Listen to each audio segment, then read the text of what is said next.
diretso sa Fast Money Round. Gusto lang natin sabihin ngayong Sunday po sa Bubble Gang, abangan ang official launch ng More Tawa, More Saya ID. Ito, mapapanood po dito ang cast members ng mga comedy at game show ng GMA. At syempre, kasama dyan ang Family Feud, kasama dyan. Samantala, kasama natin si Faye ng Team Juvenile Center at pwede silang manalo ng total cash prize of 200,000. Bukod sa 200,000, may 20,000 din ang charity na napili nyo. Ano ba ito? Asilo de San Vicente de Paul. Asilo de San Vicente de Paul. Ayan po. So now, it's time for Fast Money. Give me 20 seconds on the clock. Ready? Ready. Good luck. Nag-survey kami ng 100 babae. Okay? Bukod sa maganda, okay, anong salitang nagsisimula sa letter M, ang pwedeng mag-describe sa'yo? Go. Bukod sa maganda. Mabait. Okasyon kung saan binibigyan ng chocolates ang mga bata. Birthday. On a scale of 1 to 10, gaano kalakas ang loob mong sumakay sa helicopter? 7. Gamit ang hagdan, ano ang inaakit ng bumbero? Bahay. Dapat dalhin ni Mister sa ospital pag manganganak si Mrs. Mga lampen. Okay, let's go. Eto ha, 100 babae ang tinanong.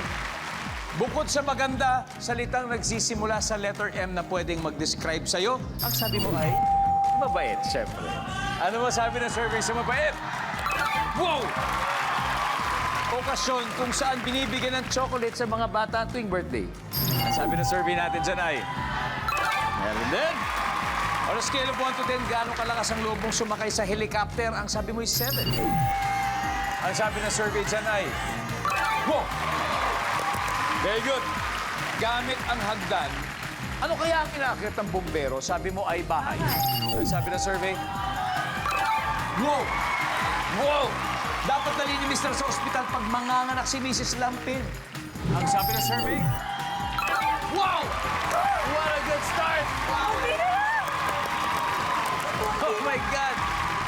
38 points na lang ang kailangan. Let's welcome back Miss Janine. Yes! Hello, Miss Janine.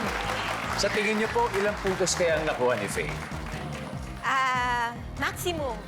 Maximum! Yes. Ano kaya ang maximum sa tingin niyo po, more or less? 200. Wow! Perfect, perfect. Positive yun eh. Sorry, hindi po niya nakuha ang 200. 162 ang nakuha niya. Ibig sabihin, 38 to go. 38 points more for you. At this point, makikita po ng mga viewers sa sagot ni Faye. Give me 25 seconds on the clock. Ready na po kayo? We got this. Now, nag-survey kami ng 100 babae. Bukod sa maganda, anong salitang nagsisimula sa letter M ang pwedeng mag-describe sa'yo? Go. Maswerte. Okasyon kung saan binibigyan ng chocolate sa mga bata. Christmas. On a scale of 1 to 10, gaano kalakas ang loob mong sumakay sa helicopter? 6. Gamit ng hagdan, ano kaya ang inaakit ng bumbero? Building. Dapat dalhin ni Mister sa ospital pag nanganganak si Mrs.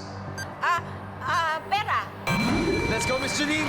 We need 38 points. Eto, una po nag-survey kami ng 100 babae. Bukod po sa maganda, salitang nagsisimula sa letter M na pwede mag-describe. Sabi niya yung maswerte. Ang sabi ng survey sa maswerte ay... Uy! Obviously, mabait. Ang top answer ay Yan. mabait. On a scale of 1 to 10, gaano kalakas ang loob mo sumakay? Sabi mo, 6. Sabi ng survey natin ay... Oh, meron. Yes. Ang top answer, 7. Nasagot mo rin, Faye. Dalawang top answer na si Faye. Dapat dalhin ni Mister sa ospital pag manganganak si Macy's. Siyempre, pera. Ang sabi ng survey natin dyan. Oh! Ang top answer dito ay damit. Damit ang top answer.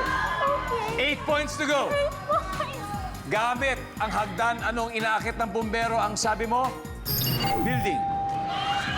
Ang top answer dito ay bahay. Pero sabi nyo, building. 8 points na kailangan mo. Ang sabi ng survey sa building ay...